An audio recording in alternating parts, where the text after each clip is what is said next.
Hi, this is Raymond Swanland. This is my tutorial for my creature design that I created for the 100th issue of Imagine Effects. Congrats, guys. And I'm just going to be walking through some of the more specific parts of the techniques of how I go about creating a full rendered illustration. However, I won't be doing the entirety of the piece, but just focusing on the parts that I think will give people new ideas for techniques that go beyond just the standard painting. So we're going to burn through this really quick in time lapse, and all that I'm going over right now is just dividing the separate parts of the creature into multiple layers. One with the body, one with the wings, one with the legs, one with the hind wings, and then of course the background and any characters that might be in the back. And basically after that, I'm just moving on and burning through all of the little details that provide edge quality for the separate layers, just enough to get me to the point where I really want to start getting into the finer details. It's just giving me a little bit of sculpting and until I really take it into multiple layers and really get in there.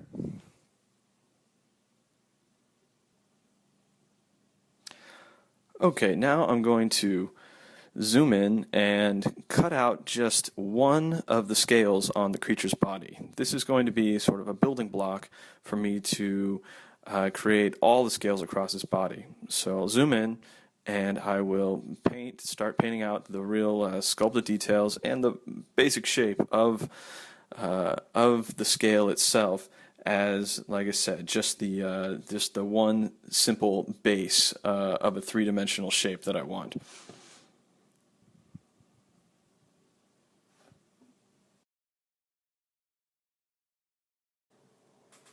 Next, I'll start really putting in what I would basically consider sort of a hand-carved details of the scale itself to make it feel like, even though it originated as part of a creature, it has been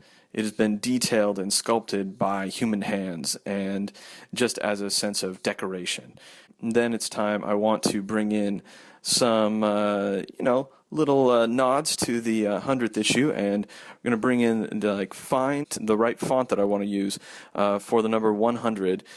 Then using the transform tool, I'm going to skew it and get it right to the right position that I want within that carved design, and really nail down exactly the right perspective. And once I've got that, I flatten it, and it's time to alter the shape just a little bit, liquefy it really quick, and give it just a little bit of curve. Then really start sculpting around the number itself, and give it the shading and work it into the design of the carving.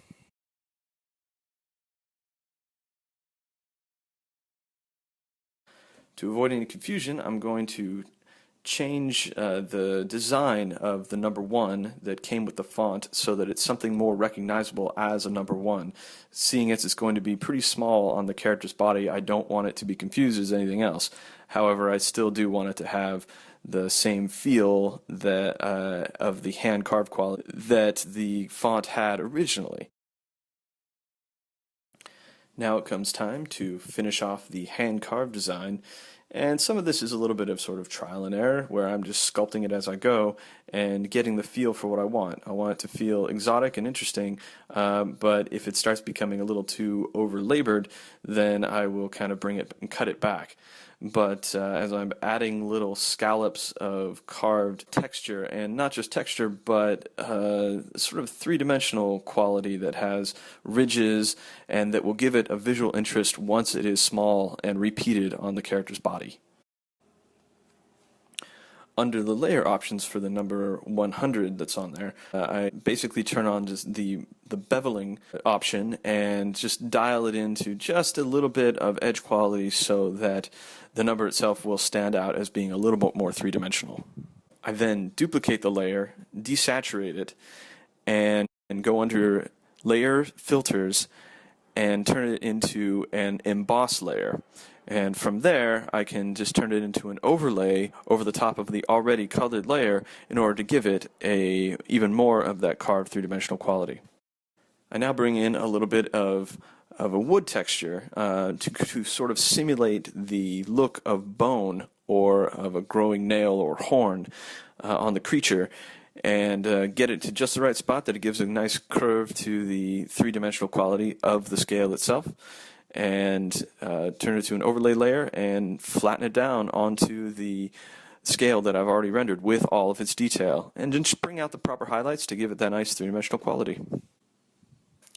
With the scale by itself all taken care of, now I just duplicate that scale off of its own file into final illustration file itself onto the character, and I duplicate the scale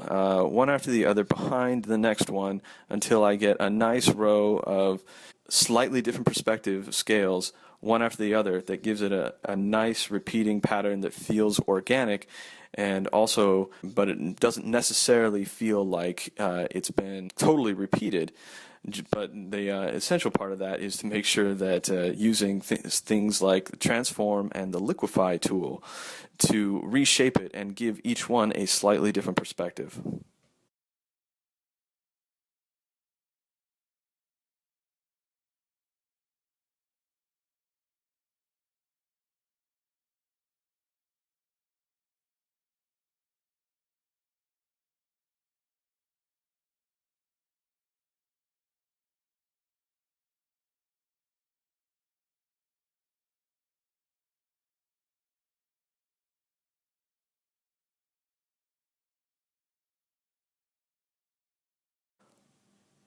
Once all of the scales are in their right place, I will flatten them down onto their own layer, and then it's time to basically start bringing in the proper lighting onto each one and really integrate it into the character and the lighting of the scene itself.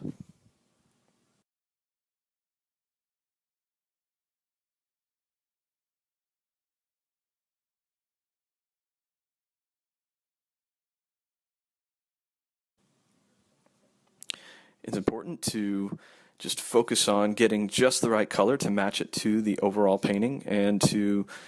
get really that organic feel that goes along with something that is obviously born from nature and not just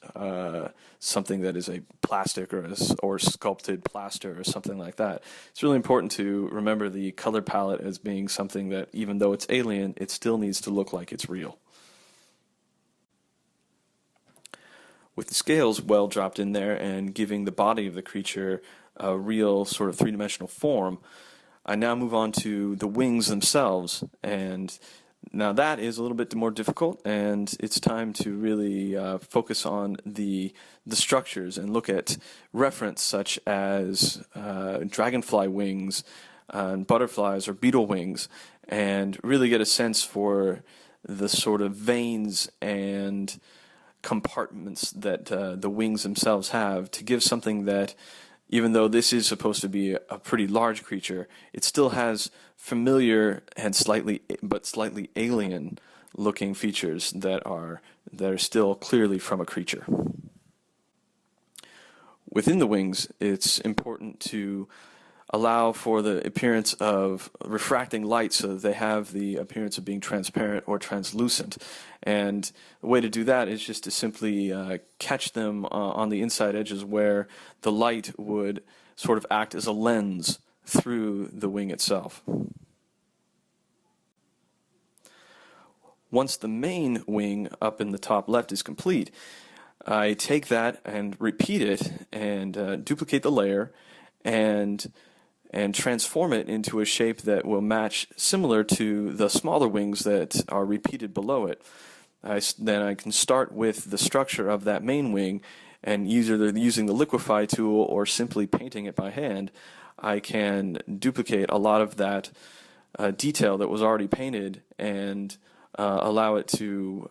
be a pattern that repeats across the rest of the creature and its wings.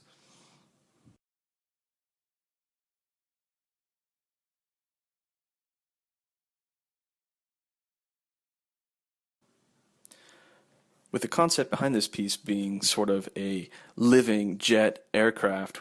inside of a creature air force, is I wanted to put some markings on it that feel similar to military insignias. And with a creature that's already this detail heavy, I want to make sure that those graphics stand out by having a very hard edge graphic design feel to them. And so I go in and make sure that it is geometric right from the get-go. And I do that by simply putting it on its own layer and painting it with very hard edges. And only after that do I go in and then rough up the edges of it so that it feels like paint has chipped off of this creature's sort of horned wing on its back as time has gone by. So although it is graphic design that's been painted onto the creature, it's still very lived in. With the primary creature fairly well taken care of,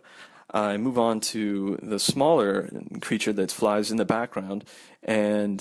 through use of liquify tool and just by messing with its opacity and such,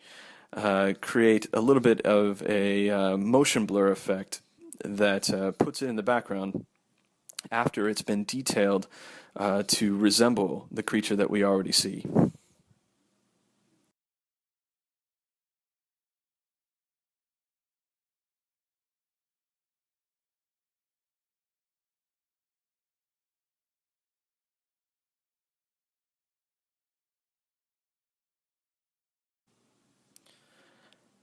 At this point, just to add a little bit more drama and chaos,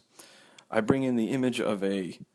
star field that has been turned to a screen layer so that only the lightest areas come through, and it's been shifted to more fiery colors and stretched using the basically just a free transform tool. And this gives the appearance of sparks that feel like it's coming off of the heat that radiates from within the creature. And then next, I bring in the image of smoke that has been also changed to a screen layer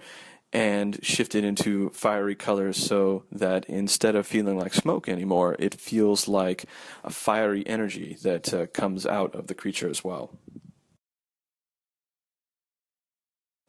And with those small touches, bringing it all home, this creature for the 100th issue of Imagine Effects is pretty well done. I hope this tutorial gave a little bit of a glimpse, it was very brief and very quick, into my process and techniques of creating a fully rendered illustration.